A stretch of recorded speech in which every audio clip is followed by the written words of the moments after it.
আসসালামু আলাইকুম। আশা করি সবাই ভালো আছেন। আমরাও আলহামদুলিল্লাহ ভালো আছি। তো আজকে নতুন একটা রেস্টুরেন্টে আসলাম, যেটা চিটাগাংয়ে নিউ ওপেন হয়েছে। তো এটা হলো শামিয়ানা, আর এটার লোকেশন হলো 2 নম্বর গেট দিয়ে সামনে বাদশা মিয়া পেট্রোল পাম্পে একটু সামনে। তো ফেসবুকে টিকটকে এটার অনেক ভিডিওস দেখে আর কি খুব ভালো লাগছে, এই জন্য আর কি আসলাম। তো এটাতে আসার জন্য কোনো রিজার্ভেশনের দরকার নেই। তো এটা একটা ফাইন ডাইনিং রেস্টুরেন্ট। তো ভিতরটা কিন্তু দেখতে অনেক সুন্দর, আর রেস্টুরেন্টের থিমটা কিন্তু একটু রয়্যাল রয়্যাল টাইপ। দেখতে কিন্তু আসলে অনেক সুন্দর, ছবি তোলার জন্য মানে অনেক সুন্দর, পারফেক্ট। আর এটা হলো ফার্স্ট ফ্লোর আর সেকেন্ড ফ্লোর মিলে করা। তো আমার কাছে সেকেন্ড ফ্লোরটা বেশি সুন্দর লাগছে, তো আমি এখানে আসলাম। এখানে আলাদা কনফারেন্স টাইপেরও রুম আছে, তো আপনারা চাইলে এখানেও বসতে পারবেন যখন অনেকজন মিলে আসবেন। তো দেন আমি দেখি কি কি খাবার আছে, ওনাদের মেনু কার্ডটা দেখি। তো এটা মেইনলি একটা ইন্ডিয়ান টাইপের রেস্টুরেন্ট। তো এখানে ইন্ডিয়ান ফুডগুলো আছে, কাবাবস আছে, তারপরে বিরিয়ানি আছে। তো এখান থেকে আমরা নিলাম হলো হায়দ্রাবাদি বিরিয়ানিটা, এটা হলো মাটনটা নিয়েছিলাম আমরা। আর নিয়েছিলাম গার্লিক নান, ওটার সাথে নিয়েছিলাম চিকেন লাহোরি। আর চিকেন লাহোরিটাও কিন্তু দেখে মনে হচ্ছে খেতে অনেক মজা হবে। তো ফার্স্টে বিরিয়ানিটাই ট্রাই করি। আর বিরিয়ানিটার রাইসটা হলো বাসমতি রাইস।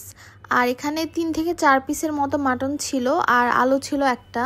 আর বিরিয়ানির পরিমাণটাও অনেক যথেষ্ট ছিল, এটা ছিল 1:2, বাট আমরা 3 জন মিলে খেয়েছি, এটা আরামে হয়ে গেছে।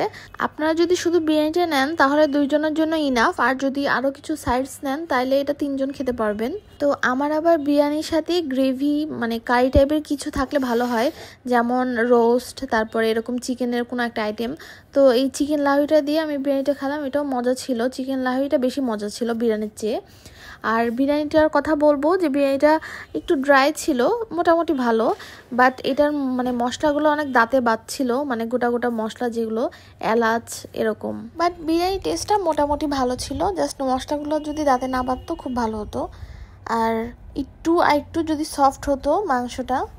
তো দেন আপনাদের ভাইয়াকেও বললাম যে কেমন খেতে, তো বললো যে আছে মোটামুটি, খারাপ না। তো বিরিয়ানিটা যেহেতু একটু ড্রাই ছিল, তো চিকেন লাহোরির যে গ্রেভি ওটা দিয়ে খেতে মোটামুটি ভালো লাগছে, তো আমরা ওটা দিয়ে খেয়েছি। ওনারা সুন্দরভাবে আস্ক করছে যে খাবারটা কেমন ছিল, তো ওনাদেরকে বললাম যে মশলাটা একটু দাঁতে বাজতেছে, এই মশলাগুলো যদি একটু গ্রাইন্ড করে দেওয়া যেত তাহলে ভালো হতো, হয়তো টেস্টটাও একটু বেটার আসতো, ফ্লেভারফুল হতো। তো দেন সুপ্রিয়াকেও বললাম, ওর কাছে এমনিও বিরিয়ানি ও অত পছন্দ করে না, তারপর বললো মোটামুটি ভালো লাগছে।